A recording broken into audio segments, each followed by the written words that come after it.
Hey, what's going on, everybody, and welcome back to the Cobra Built YouTube channel. My name is Shannon, and first and foremost, I want to thank you guys for stopping in and watching today. Second of all, I wanted to remind you guys that if you guys give me to 10,000 subs before the end of the year, I will be giving away $1,000 via PayPal or Amazon gift card. It's free to you. All you guys gotta do is, like I said, just hit that freaking subscribe button. As for the question of the week, if there was one vehicle from any brand, regardless of money, doesn't matter what it is, if there was one car that you could have regardless of how much it costed, it was free to you, what car would you guys choose? I'm very curious about that. I know it's gonna sound really dumb to say, but I would almost probably want a 19 or 20 Shelby GT350R. I think those are super sick cars. Comment below and let me know what your guys' choice is. I'm very curious to hear. On today's upload, I am going to be showing you a very nice, interesting Foxbody that a gentleman that I know just bought, and he's been kind enough to bring it here so that we can put it on the lift. And I want to show you guys this car because from the photos and everything, this car looks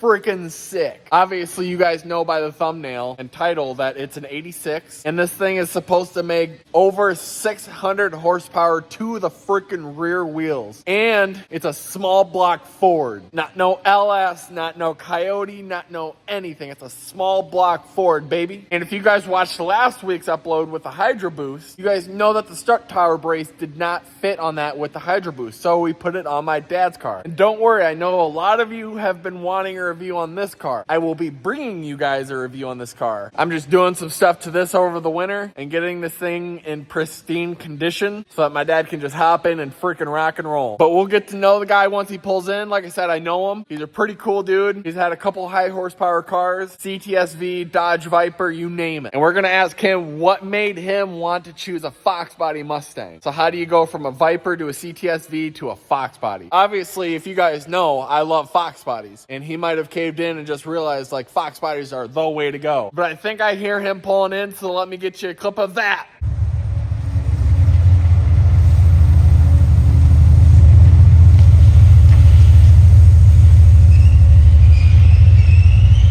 This is my good friend Toby. I'm going to give you a left-hand handshake because obviously the phone's in the right one. Yep. But this is your 1986, correct? Correct. 86. And you bought this out of where? I actually bought off Facebook Marketplace. It came out of Rhode Island. Just actually got the car this past Thursday delivered. I bought it the previous Monday. Okay. Took a while to get it transported here. So, and it was a sight unseen kind of deal. Sight unseen deal, yeah. Just a couple videos I got, some pictures, and it looked good. But you know, looking at the car and kind of what the description was, I kind of knew. I know quite a bit about cars. Yeah. I knew that it looked like it was fairly well built, had some good parts on it. So yeah. I put my faith in just going sight unseen. Yeah, and I've actually been doing a lot of videos with people that have been doing that. And I think as time goes on, a lot of people will do that with sites like Cars and Bids and Brand Trailer and everything like that. I think a lot of people are going to start doing that from now on just because, you know, you don't want to drive all the way to California. And some of these websites are offering, you know, you buy it and if you don't like it, you can ship it back or whatever. But I know a lot of people are starting to do that nowadays. And I mean, with a Foxbody, it's pretty clear cut. You kind of know what you're getting into. You know, if you know anything about cars, which obviously you do, you kind of knew what you were getting into. And not as much about the Foxbody platform, but you know, which is why I kind of came to you because obviously I just got the car. Obviously, I know you know a lot about them. Yeah, I kind of wanted to get your opinion. And I've always liked them. Particularly the 4i. Yep. Actually, this is the year I graduated was 86. So okay. It's kind of like secretly my, you know, the dream car back in the day when I was in high school. Even though I grew up in a GM family and and you had a CTSV before this. Yes, I had a CTSV before this that I had pretty well built and made over 1,000 rear wheel horsepower. A lot of fun. Jeez. Everybody, I think, wants that car. You know, they want that car that they can say that I made 1,000 rear wheel horsepower, and it's fun. And actually, it was very drivable, but they don't know what goes into it. It costs a lot of money. It's very expensive to maintain and repair, and it's very hard to get them to work well. Yep. To get that traction to the ground takes a lot. Yeah. And then you had a Pro-charged Viper? It was a Paxton. Supercharged. Yep. 2006 Viper Coupe. Thing probably made some good power. That made 700 and something. I don't recall quite, but that was still on pump gas on 91. Wow. And that was on 5 pounds of boost. Oh my God. That car was, it was crazy. That car was, it's hard to describe it. didn't seem like it was that fast because of the way it was geared, but yet you would be like getting into it and you'd look down and you'd like literally be doing 170 miles an hour and you'd be like, wow, I thought I was like doing 100.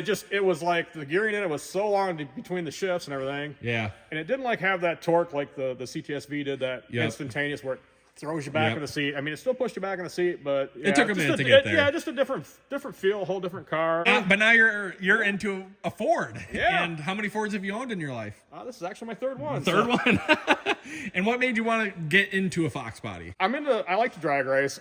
Really looking to do some drag and drive events here, hopefully. Hopefully in the near future. Perfect car platform to start with. Exactly. It's if you watch any no prep events or any a lot of drag racing, they're all Foxbodies, and there's a reason for that. Yep. The cars work well, pretty much straight out of the box from the factory. The suspension, the way they're set up, and everything works well. They hook well. You can pretty much put whatever you want under the hood. LS, Hellcat, it don't matter. Yeah, I've seen a Hellcat swap. They're the most modifiable chassis to ever pretty much come out. Yep. I mean, they're super wide open engine bay. I mean, there's a reason everybody uses them. It's not just a fluke. I mean, everybody uses them for how open they are, how modified they are, the 4-link, everything like that. I mean, I would definitely say you chose a good chassis to start your drag and drive journey with. Tell us a little bit about it. It's 306, correct? Yeah, it's supposed to be a 306 dark block. Again, I'm going by what I was told, right? It has the Holley X-Pass 1375 fuel injection on it. Okay. On 3 turbo kit, which I thought originally when I bought the car was only 68, but I come out here and she has no, it's an 80 millimeter turbo. The car supposedly made 615 rear wheel horsepower on 14 pounds of boost. Wow. So I don't know. Like I said, I just got the car. I've really gotten past 3,500 shifting it, so I'm not really getting into it. But you're not going to lean on to it until you know. Right. I want to get everything verified, the tune. I've looked at it, make sure everything's good. And probably definitely going to put it on the 85. Yeah, I would definitely say 85 would be very beneficial, and especially on a boosted car, that's at least 80 to 100 horsepower. It is manual. It is a manual. It is a 5-speed. Wow. That's awesome. TKO, I think, in it. Okay, but I mean, it looks pretty good. It's got some aluminum heads, and it's got an electric water pump. It's got all the right goodies to go fast. There are some things that you want to do to it, and stuff like that. We are going to get them hooked up with the Hector Vega headlights that are in my car and also my dad's car, because he's got a tinted windshield. Yep.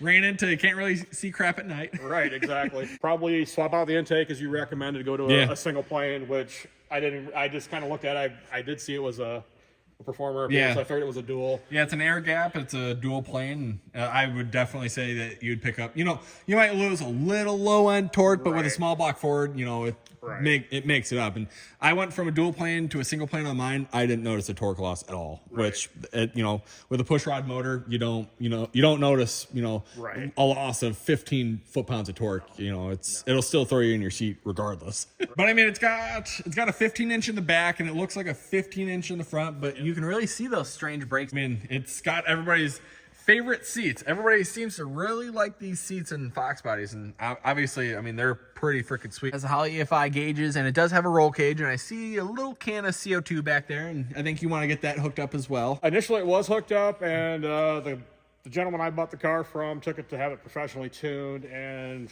apparently he didn't have the right springs or whatever for the wastegate. He was making he couldn't get it below 20 pounds of boost. It's a very, very beautiful car. I see it's got the 87 to 93 quarter windows in the back, which actually, normally I'm not a huge fan of that, but actually on this car, it looks phenomenal. You know that. Yeah, so like on these, so obviously that's that, and then this is what it would normally come with. Again, I know a little bit about the Foxbody, but not a lot. Again, it's just kind of a car. We're giving you a little history lesson. Right, yeah, exactly why I came out here, because I didn't know. It wasn't originally this color, but I'd say it's a very beautiful color. It's almost color of Eleanor. Yeah, it's close. Yeah, I really like the color. It's a good 10-footer. It's not a show car, but again, that's not what I bought it. Right, you bought it to be a drag race car. Yeah, but it is a good solid platform. It's pretty much rust free. Which is again hard to come by when you get a car that's 36 years old. Yep, exactly. But I mean, you plan on driving this thing. It's not going to be a show car. You plan on, which I love. Yep. I really like show cars and everything, but man, I hate, they don't drive them. I've seen a lot of cars, a lot of show cars actually, they will trailer them to shows, which I think is stupid. I think is beyond stupid. Let's get this thing up in the air. Just like Foxbody nature and small block Ford nature, does leak a little bit of oil, but it's, that's horsepower. It is sweating. But I mean, I see that it has a hydraulic clutch on it. I think this looks like a TKO 600. If it's not a 600, it's a 500, but it looks pretty freaking clean under here. It's got a Team ZK member. It's got, polyurethane bushings for the motor mounts. I mean, they spent some serious money under here, it looks like. But it does have the 4-link setup on the inside, so as opposed to the outside, they did hook it up on the inside, which is nice. It's got an anti-roll bar and everything up top. Like I said, you can really see those strange brakes out back. Nice tubular rear control arms in the back. I mean, this thing's pretty set up for what you want it to do there, sir. Truth, when I first got it and I got the tracks, I looked at it, I'm like, I was a little... Right. You're mixed emotions. I thought it was going to be a little better than what it was. But right. I kind of knew, at the same token, it's a 36-year-old car. It's not going to be perfect. I knew it had been repainted at some point. Again, in the videos and pictures, the paint always looks better no matter what you got. But I mean, I'll say I wasn't really that disappointed at all. Right. I didn't buy the car, again, to be a show car. I bought the car to be a drag car. So, right. And every attention, it seems to be built that way. Yeah. Like I said, I looking at the description, and again, just, you can tell by looking at the pictures and stuff, you see what's in there, and okay, well, that costs this much, that costs this much. Right. So, yeah. To build something like this, it would be way more than what you spent. Absolutely. Yeah, absolutely. And then, the time to do it. And then if there's things you can't do yourself, the labor cost. And, I was always a little skeptical on that self-tuning stuff, but it does seem to work. I will say and I'm in a lot of Holly groups on Facebook, and a lot of people's problems with like Holly EFI systems, 9 times out of 10, it's user error. A lot of times a wire's hooked up wrong or something like that. In that case, the linkage was a little jacked up. Fix that, and it seems to be it's not perfect yet, but give it, a couple miles and it'll be pretty good, I would say. Yeah, when I first drove after that, it actually died a couple times, but then I drove it some more, and now it seems to be getting right there where it needs to be. Right. Starts right up. Yeah. Does what it needs to do. So back on the ground, and man, I would definitely say you got yourself a good one here. I mean, I've seen a lot worse. Yeah. Well, I appreciate that. I appreciate you taking a look at it for me. Yeah. Again, it's always that nerve buying stuff sight unseen and not quite know it. Right. And it's always a good idea to just get a second opinion on things like this. And absolutely. I mean, I pointed out a couple things that I think you're gonna learn on. Obviously need to be corrected. Yeah. Yeah.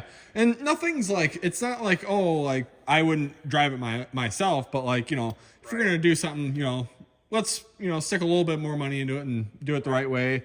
Like the radiator hose, you guys have seen on mine how mine's like the Vortec one, the SVE one that comes straight up and over, so that because when I did have the turbo on my car, I bought it for that purpose and then it blew up. But on his is gonna last a long time, I hope. Yes. But it comes up and over so that it doesn't hit the turbo or the alternator, because normally the alternator sits right there as well. So hopefully we're gonna get them set up with that from late model restoration. But before you leave, I think we gotta hear this thing start up, and maybe a little spool noises and stuff. And he's gonna get it tuned and stuff first, and before we go out and do 150 miles an hour in Mexico, and he just kind of wants to get this thing dialed in and everything like that before we go out and again, just the car was professionally tuned, but I pulled the file out and I looked at it, and again, I'm no tuner, but looking at the fuel map, I'm like, looks kind of bad. I should be a lot better. I mean. They probably shouldn't have a job tuning. Definitely shouldn't have all these little peaks and valleys all over it. Yeah.